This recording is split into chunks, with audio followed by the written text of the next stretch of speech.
Good.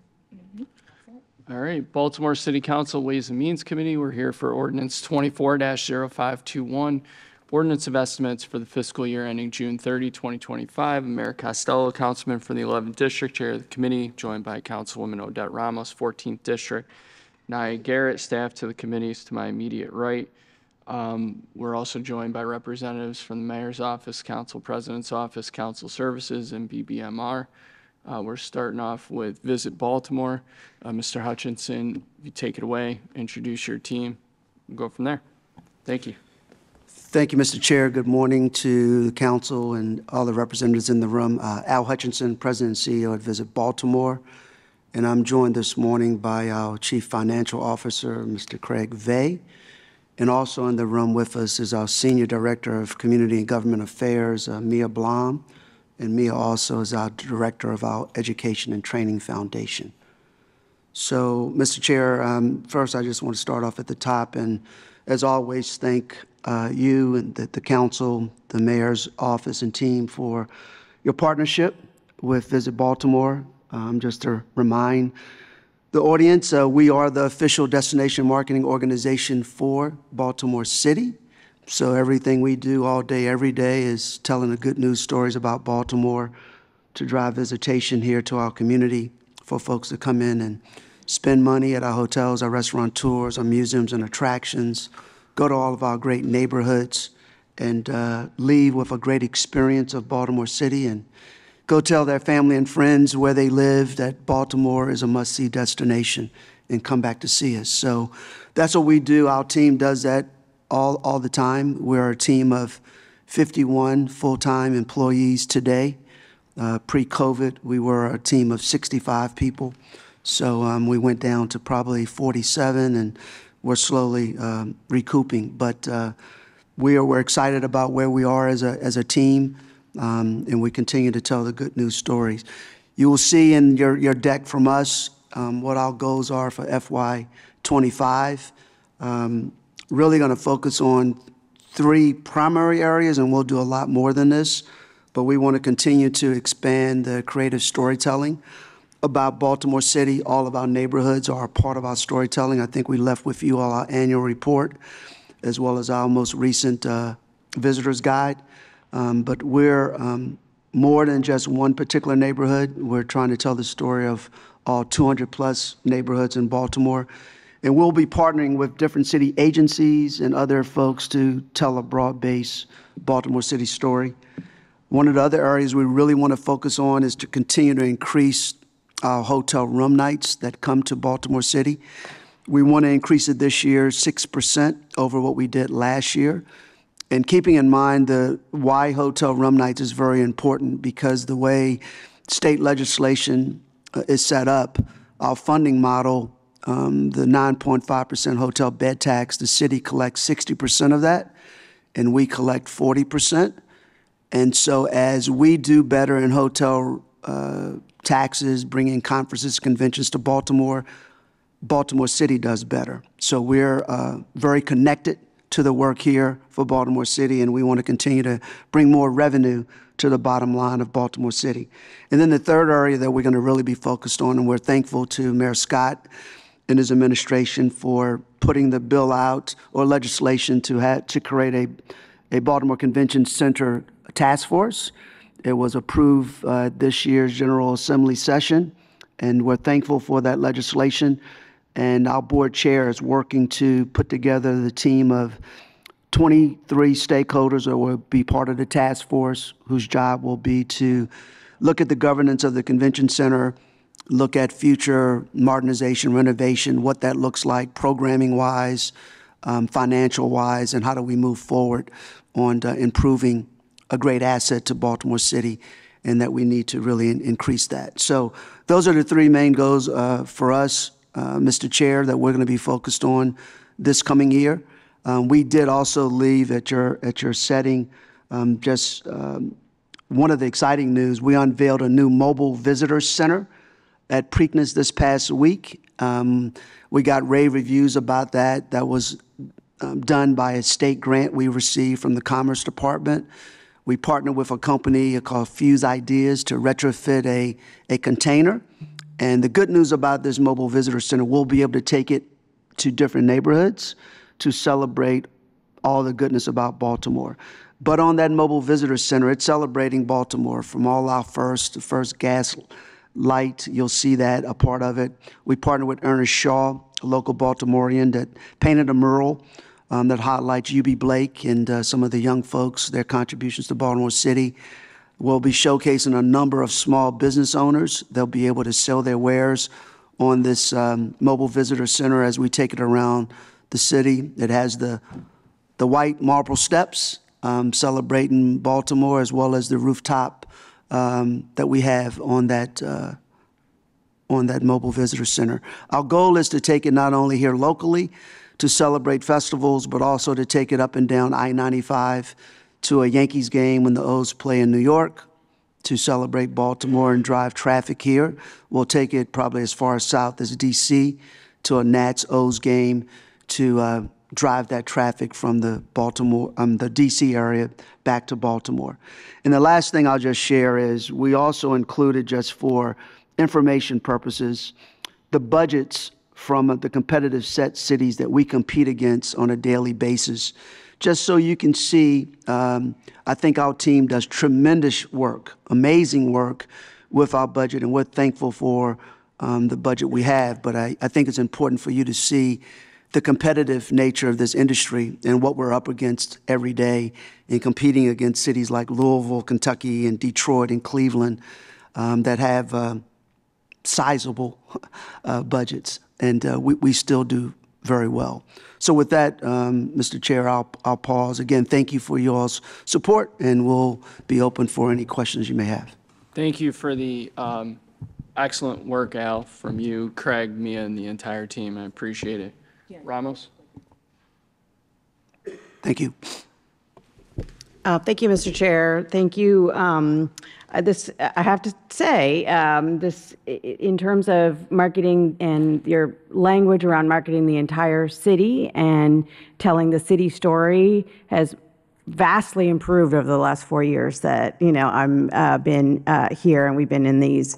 And I mean, like, not just in terms of how you talk about it here, but just in general. I mean, the magazine is so much better. And so I really do appreciate that concentration is really happening. I'm super excited about this mobile visitor center. What a great idea.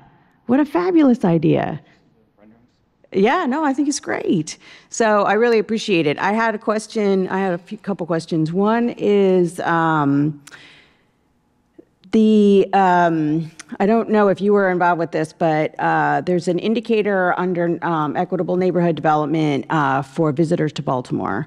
And it looks like it's, it says that it's calculated by the number of domestic visitors to Baltimore for leisure travel based on annual report commissioned by Visit Baltimore. So how's that calculated? So we get our numbers from a third-party source called Longwoods International, that most entities like Visit Baltimore around the world, we partner with Longwoods to come in to calculate the number of visitors. And so they have their algorithms that they use. Last year, 2023, we had 27.5 million visitors to come into Baltimore City. Again, that's a performance indicator. We want to continue to grow the visitation numbers because, again, as I mentioned, visitors are connected to tax revenue here in Baltimore City. So we look at visitors twofold, Madam Councilwoman. We look at it from the standpoint of day trippers, folks who come in it's just for the day. They buy a ticket to the National Aquarium, Reginald Lewis, ticket to an O's game, and they go home. But those are important visitors. They made up in that 27.5 million about 53% of our visitors last year. And then the overnight stays, they make up 47% of that number last year. And so those numbers are what we want to really, really grow, because the more overnight stays we have, the more revenue that comes to the city. And so, because that's hotel bed tax money. So our team, we're looking at both. Leisure visitors, extremely important to Baltimore, but that overnight stay traveler is equally as important. Well, how do you know that somebody who buys a ticket to the aquarium is a visitor? It could be me. I live in the city. No, you could be. It's, again, that's why we hire Longwoods. I'm not in that business. And so they have their algorithms, as I mentioned, to know if you are a resident or if you're a visitor. They do this work all across the world. So they know what's needed, who would a visitor be, to make sure we're counting the right numbers. We're not double counting numbers. We've used Longwoods. I've been here 9 years. We've used them before I've been here. So the numbers, I think, are pretty accurate. Is the study on your website? Can I see it? I'd like to see We it. can give you a copy. We would love to give you a copy of the report from Longwoods, and I'll make sure Craig gives it So that'll to be you. a formal request is Sure. to get a copy of because the reason that I'm curious about it is because, we have festivals all over the city, and people come from all over for those festivals. Are we counting that? Yes. So I just want to figure that out. Sure. Yeah, yeah. And I'm using festivals as an example. It could be, everybody comes to Hamden for Christmas. Everybody, right? For the lights. Are we calculating that? So I'm just trying to figure that out. That's all. Oh, we'll give you that Yeah. report. It'll be good reading for sure. Yeah, no, that would be great. I appreciate it. Yes, ma'am. And so I appreciate that. Thank you very much, because I think it'll be helpful for us to understand, because I understand what you're saying in terms of the hotel tax is also very important. But I have a new hotel in my district, so the study. So obviously we have, a lot of things that we need to deal with there. Mr. Chair, before we move on, can you restate the request, please? Yes, I would like to have a copy of the report that is commissioned annually by Visit Baltimore to calculate the number of visitors per year.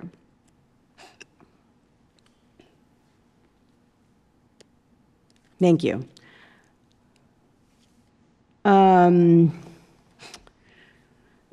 So there was also you're separated in the budget, and so there isn't like your outcome indicators. So your outcome indicators are basically what you just talked about, right? So Correct. the day trippers, trying to increase day trips, and then also the hotel tax. Is that correct? Yes, ma'am. Okay. Mr. Chair, I have some more questions, but I saw the Vice President just walked in. Also been joined by Vice President Sharon Green Middleton, 6th District, member of the committee. Madam VP. Thank you, Mr. Chair. Any questions?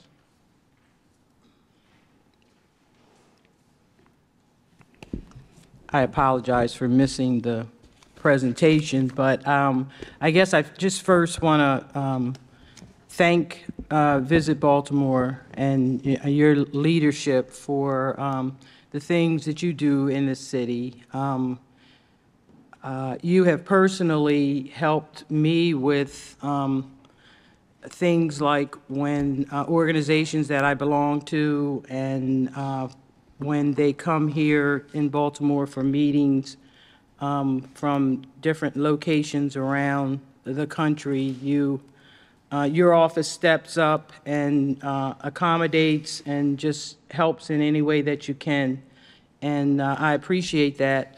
Also, I think that the magazine that you produce is a great piece that highlights certain areas like the Sankofa Museum in my district and so on. So I think that's a wonderful effort that you should continue. And the things that you do also with the CIAA and bringing in that revenue. So keep up the good work. Thank you. That's all I'd like to say. Thank you. Thank you very much. Thank you. Ramos. Thank you, Mr. Chair. I was curious about your relationships with the Baltimore Main Streets and a few other organizations that are, in particular, Baltimore Main Streets. You have, Lexington Market and a few other places where we want people and visitors to come. Sure. Do you work with them on marketing their? Absolutely. Main Streets is extremely important to our overall storytelling. I mentioned Mia Blom, who's our Senior Director of Community and Government Affairs. She's our liaison to work very closely with the Main Streets. We present to the individual Main Streets about our storytelling. They're a part of our storytelling. I know now Park Heights has the latest new Main Street, and that we're going to be meeting with that group very soon. So Main Streets are extremely important. because we know that's a part of the Baltimore story. And our job at Visit Baltimore, we represent all of Baltimore City. And let me just double down on that. Capital A, all of Baltimore, not just one neighborhood. So Main Streets, we're partnering with them. We invite them to all of our activities. We encourage them to invite me and our team to their activities because, again, we want to celebrate everything that's happening in any community in Baltimore City. Well, they're going to need your help. They need more money. They need more money for doing what they need to do. And I would ask for your help to be a good, work with us to be advocates for them because they can't do all the great stuff that they're doing without more dollars and without the assistance of more of marketing as well to bring in more people. Sure. So we are open to helping to market neighborhoods and main streets every day, all day. Financial support for Visit Baltimore is going to be challenged because our budget is challenged. No, I know everybody's. So what I can say to you, I'm a marketing company. So we will tell the story, social media wise, ad placement wise. We'll be at trade shows talking. We'll be there face to face. We do get a tourism improvement. We have a tourism improvement district here in Baltimore now. And that may be an opportunity, Councilwoman, where Main Streets, if they have beautification projects they're doing, there is a pool of money there that they can apply for to do some things in their neighborhoods. That's not Visit Baltimore's operational money. That's through the 9 hotels who oversee that pool of money. But that is an opportunity for sure, for hard dollars. Well, yeah, I'll encourage, particularly Waverly Main Street. Book Festival is going to be in the Main Street, which I'm really excited about, and I'm sure you're going to be working with BOPA and everybody else on that. It's going to be great. But then there's sort of the rest of the year in terms of making sure that we're doing that. So I really appreciate that you have that good relationship with them. That's all I have. Thank you. Colleagues, any other questions? Going once, twice. All right. Al, Craig, Mia, thank you so very much. Thank you, Mr. Chair. Thank you. We are now in recess till 10 a.m. Perfect. Thank you all.